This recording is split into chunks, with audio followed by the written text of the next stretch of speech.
Shalom, perkenalkan nama saya Regina Sergina, NIM 19311071.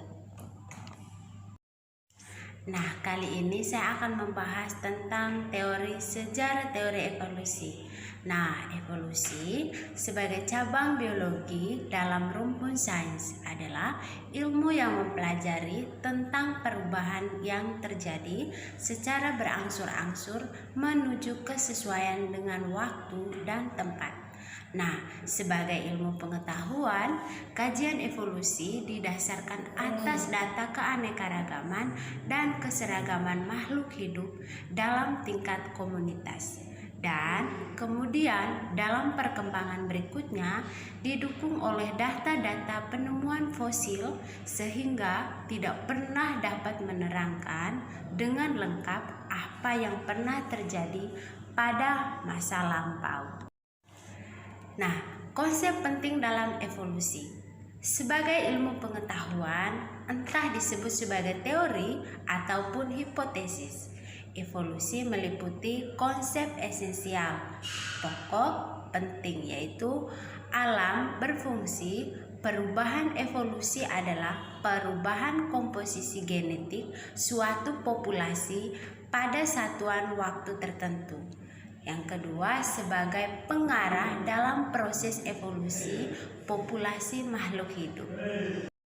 Nah, yang berikut adalah faktor atau juga sering disebut sebagai agen. Yang terpenting dalam proses evolusi adalah seleksi alam. Bentuk-bentuk atau manifestasi respons makhluk hidup terhadap seleksi alam. Kehidupan di muka bumi berubah dari waktu ke waktu, ada yang muncul dan ada yang punah. Nah, organisme sekarang mempunyai sejarah dan hubungan dengan organisme yang hidup di masa lampau. Nah, sejarah tahap perkembangan teori evolusi. Selama perjalanan teori evolusi, sejak pertama kali digagas sampai sekarang, telah mengalami tahap-tahap penting. Nah, pada hakikatnya, apa yang telah digagas dan dikembangkan oleh para pakar evolusi itu selalu menampilkan pemikiran yang bersifat sebagai upaya untuk menjelaskan fakta-fakta dan memadukannya dengan konsep esensial dalam teori evolusi, sehingga teori evolusi terus mengalami perkembangan dari waktu ke waktu, demikian juga dengan konsep-konsepnya.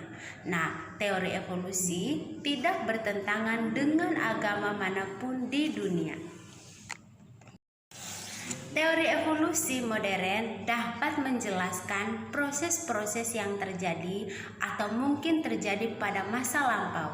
Nah, meskipun sebagian masih bersifat hipotetik, namun selalu didasarkan pada fakta atau fenomena dan asumsi-asumsi yang kuat. Nah, meskipun teori evolusi selalu diasosiasikan dengan Charles Darwin, namun sebenarnya biologi evolusioner telah berakar sejak zaman Aristoteles. Nah, Darwin adalah ilmuwan pertama peletak dasar-dasar ilmiah teori evolusi karena telah banyak terbukti mapan menghadapi pengujian ilmiah. Sampai saat ini, konsep utama teori Darwin mengenai evolusi adalah tentang seleksi alam yang dianggap oleh mayoritas komunitas sains sebagai teori terbaik dalam menjelaskan peristiwa evolusi.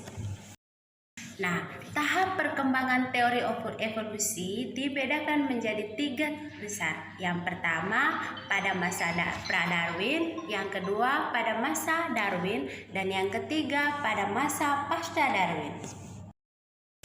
Nah, pada masa pra-Darwin, pemikiran-pemikiran evolusi tentang nenek moyang bersama dan transmutasi spesies telah ada paling tidak sejak abad ke-6. Ketika hal ini dijelaskan secara rinci oleh teori filsafat Yunani yaitu Anaximander, beberapa orang dengan pemikiran yang sama meliputi Empedocles, Lucretius, biologiwan Arab Al-Hazil, filsaf Persib Ibnu Miskami, Ikawan Ashafa, dan filsafat Cina Zhuangzi. Nah, pada masa Darwin, masa seleksi alam, organisme di bumi yang beraneka ragam itu merupakan hasil dari seleksi alam. Nah, kondisi alam yang selalu berubah atau dinamis, baik yang berupa faktor nirhayat atau abiotik maupun hayat atau biotik, adalah sebagai penyeleksi individu yang mampu menyesuaikan diri atau karena kuat, tahan penyakit, dan sebagainya.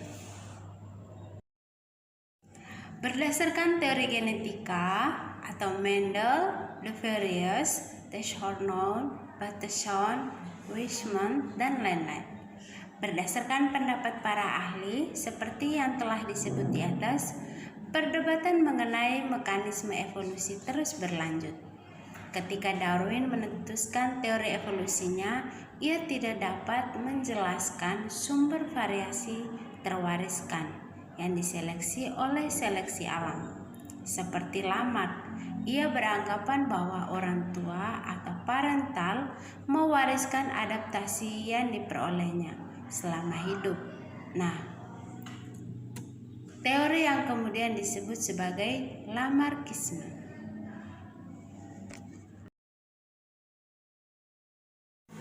Nah, pada masa pasca Darwin, pada masa ini masyarakat ilmiah lebih komunikatif dibandingkan pada masa sebelumnya, sehingga para ahli bisa melihat keterkaitan antara ilmu satu dengan ilmu yang lainnya. Nah, penemuan oleh Hugo de Vries dan lainnya pada awal 1900-an memberikan dorongan terhadap pemahaman bagaimana variasi terjadi pada sifat tumbuhan dan hewan. Nah, seleksi alam menggunakan variasi tersebut untuk membentuk keanekaragaman sifat-sifat adaptasi yang terpantau pada organisme hidup. Nah, walaupun Hugo de Vries dan genetikawan pada awalnya sangat kritis terhadap teori evolusi, tetapi penemuan kembali, genetika, dan riset selanjutnya pada akhirnya memberikan dasar yang kuat terhadap evolusi, bahkan lebih meyakinkan daripada ketika teori ini pertama kali diajukan. Nah, kontradiksi antara teori evolusi Darwin melalui seleksi alam dengan karya Mendel disatukan pada tahun 1920-an dan tahun 1930-an oleh biologiwan evolusi seperti J.B.S. Haldane, Sewell Wirth, dan terutama Ronald Weiser yang menyusun dasar-dasar genetika populasi. Nah, hasilnya adalah kombinasi evolusi melalui seleksi alam dengan pewarisan Mendel menjadi sintesis evolusi modern. Nah, itulah pembahasan sedikit tentang sejarah teori evolusi. Sekian dan terima kasih.